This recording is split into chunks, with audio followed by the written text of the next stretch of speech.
Mr. Sumit Dev, CMD and MDC, Mr. Kalyan Mahanti, Executive Director, Industrial Promotion and Investment Corporation of Odisha, Mr.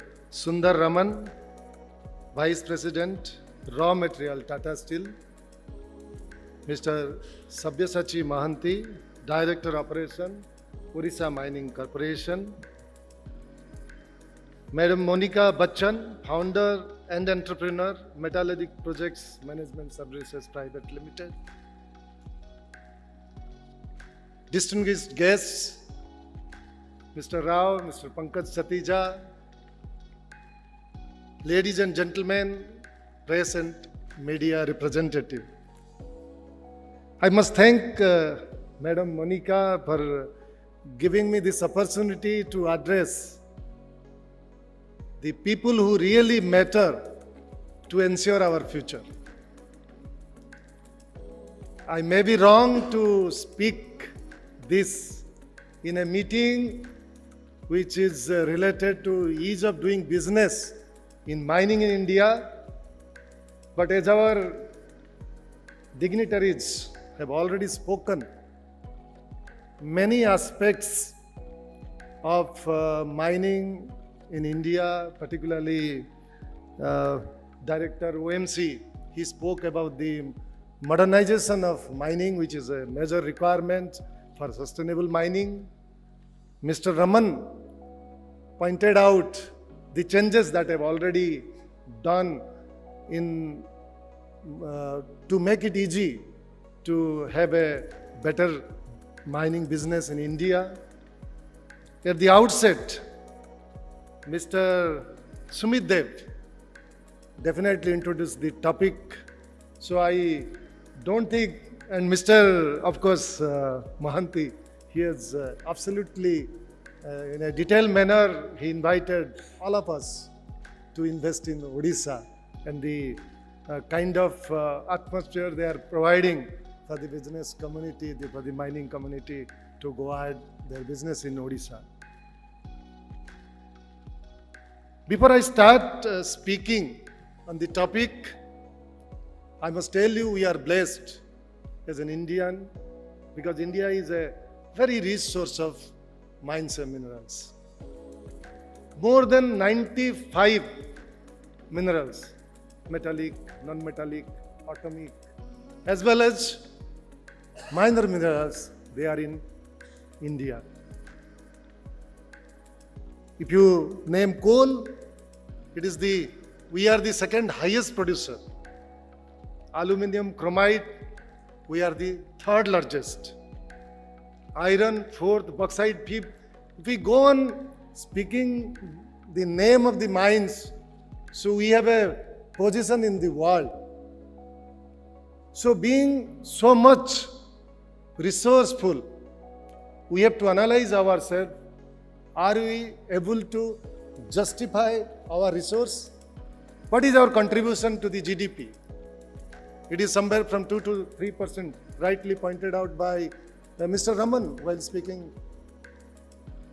So there is enormous scope to increase the contribution of mining sector to the GDP.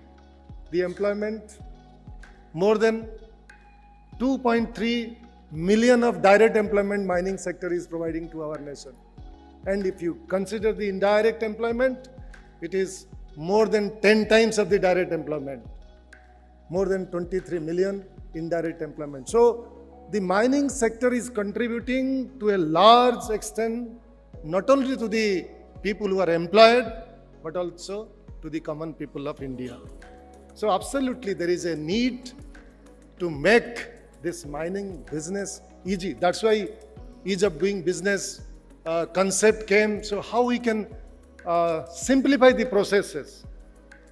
And fortunately, the government is committed to have any improvement suggested by the people who are responsible, and if we can convince us that yes, it is required, it is legitimate, and it is genuine, definitely. MEMC Amendment 2021, Exploration Norm for ML from G2 to G3, CL from G3 to G4, even expired lease to be auctioned. In case of fast bidder, if he does not deposit the UP, the second bidder gets the right. So these are some of the efforts, regulations, change in rules, amendments that has led to make it easy for creating an atmosphere for doing the mining business in a better way. You will be astonished to know recently, even clearances will be transferred to the new lessee. In the past, if the lessee changed, whatever clearances they have got, that is over.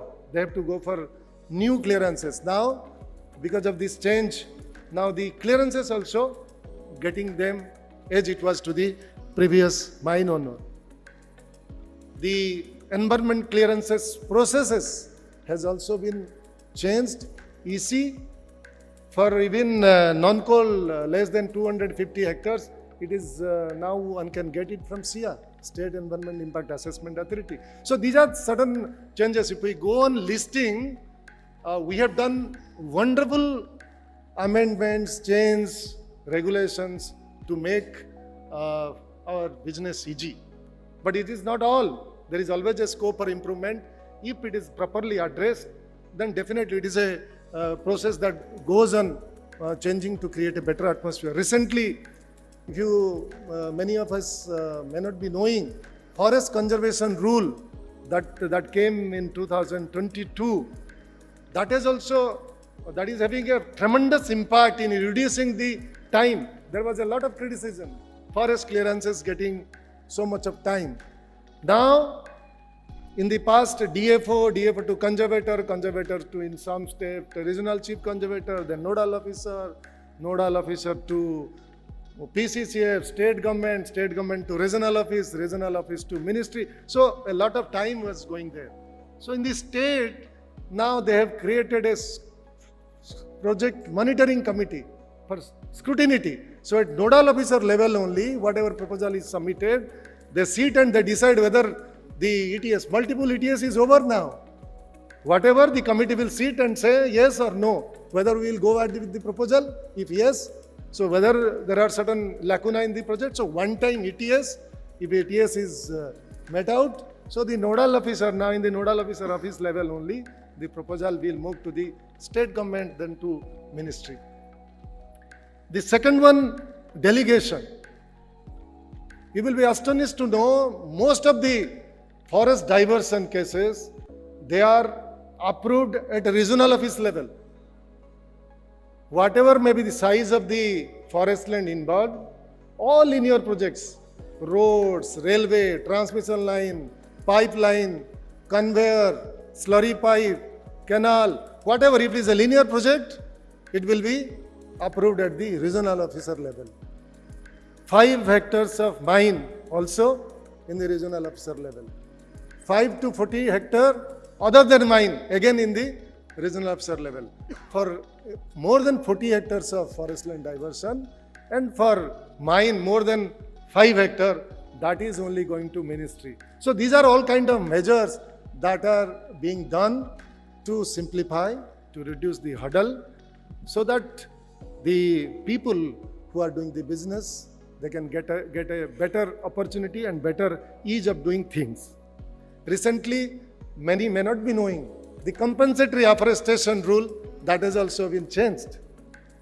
So, if somebody is interested for forest diversion, definitely they can think of creating forest. They can keep the forest which can be utilized for their diversion. And there is a detailed norm how it is to be created and what should be the criteria. The density should be around 0.4, 40% density. The area should not be 10 hectare, 25 hectare, and for every 10 hectare additionality, there are incentives. So there are so many changes, and that is only to make the business easy. So when the government is committed to make such things easier, so the responsibility now lies with us, more with you who are involved in the mining business. Absolutely, there is no doubt in the fact that mining, right from exploration, mining, transportation, grading, you name the activity of mining, it contributes negatively to the environment, negatively to the health of the people living in and around. There is no doubt about it. When mining is contributing negatively to the environment, to the people, so it is the responsibility of the people who are involved in the mining to consider this aspect from their heart. It is not, this is the condition I complied. You ask yourself whether what I am complying, it is really worth complied. When I am watering, honestly I am watering to avoid dust pollution. When just imagine a situation when we may not be palatable to the people who are sitting here with a simple interest, because when we are dealing with mining, we just think mining in isolation. We are putting a steel industry, we just think how to get most benefit out of it in isolation, but think in a holistic way. Suppose there are 10, 15 mining companies, they got lease in a particular area, because you all know geologically the mines, the raw material is available in a particular area. So it is there in the particular area. So say 10, 15, 400, 500 hectares of forest land, even 1000 hectares of lands are diverted for mining lease. So just imagine a landscape having 10 to 15 such leases comprising of 1000. In a particular area, say 20,000 hectares of land, they are identified and they are mined. So just imagine the landscape. So what will happen to the wild animals living outside that landscape and this side? So totally we are losing the connectivity. So now this is the time to think what should be the size of the mining lease and what should be the ideal gap between two mining leases, so that we can leave a passage for the wild animals. So we should go mining, no problem. We should address the issues that are giving challenges for the wildlife as well as the climate. The second one, I must say, there are many mines. They are already done. Mining operation has been done and they are left out. No reclamation. It is not done because they are waiting that the economic value of the mineral will be suitable when the new technology will come. So we are waiting for that. So should we allow this thing? So there should be a time limit that after mining is done, within this period of time frame, this should be restored. Then the third one is when a company, this is my own thought. This is my own thought. I would request you to just analyze and if possible try to help in getting this done so that you can have a balance with mining as well. You can reduce this impact on the climate as well as the people. So just imagine if a company is having so many number of mines, how many hectares of reclamation they have done and handed over. Then further, that much of area should be given for further mining, so that you have mined and you have reclaimed and handed over. So there is a check and balance to the area that is diverted for mining. There are many defunct mining in some area, whereas we are also auctioning for new mines. So there is also a need to give a thought when in an area there are defunct mine, should we go for allowing further mining? Though it is not good for the people who are only dealing with the mine, but we have to think in a futuristic way to get sustainable mining in the country. Then the most important point when we go for monitoring different mines, there we see there are parks. Beautifully. They say, sir, see, we have done this eco-restoration. Beautiful lawn, fountains, trekking paths, beautiful, colorful flowers. So, is it eco-restoration? I doubt. This is not eco-restoration. This is only beautification. When we fenced area and made into a park, I will not say this is a biological eco-restoration. Eco-restoration is restoration to the original state. We restored what it was in the past. I will not say if it is a sal forest, so grow sal and leave it. But we can plant trees and leave it to the nature to take care of that particular patch. If we confine, if we make a boundary and make a beautiful park, it is not eco-restoration. And this point need to be thought of when we claim that we have eco-restored this much of patch. This is my own feeling. I'm not telling you. You can think yourself whether it is eco-restoration or not. Then the most important thing is, now there is a need, because mining lease area is increasing. As I'm sitting in the chair, I have seen the number of cases of mining, they are coming more and more and more. So there is a need to think of underground mining. Though it is not cost effective, but there is a urgent need to have research how to increase underground mining. Total stoppage and transportation on road. And the most important thing, many mining people, those who are actually experts in mining sector, I must say them, when we scrutinize mining plan, and mining plan, this is so defective mining plans are prepared, it is very, very difficult to allow for diversion, to recommend for diversion. Many diversion proposal and the mining plan, they are not in the same line. Something is recommended in the mining plan, something other coming in the proposal. So though it is taking time while getting clearance, but the problem is the mining plan. So the mining plan should address properly the issues, the current issues, safety zone. In most of the mining plans, safety zone is there is a river, there is no safety zone proposed in the mining plan. There is a road, no safety zone is proposed in the road. So it becomes difficult to take a decision while giving clearances to all those problems.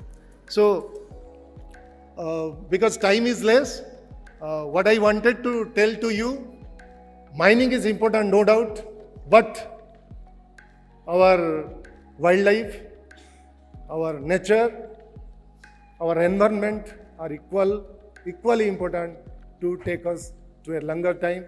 So what I think, sustainable mining, keeping all these aspects into account, will definitely help us in getting benefit of the mine as well as mitigating the adverse impact of mining.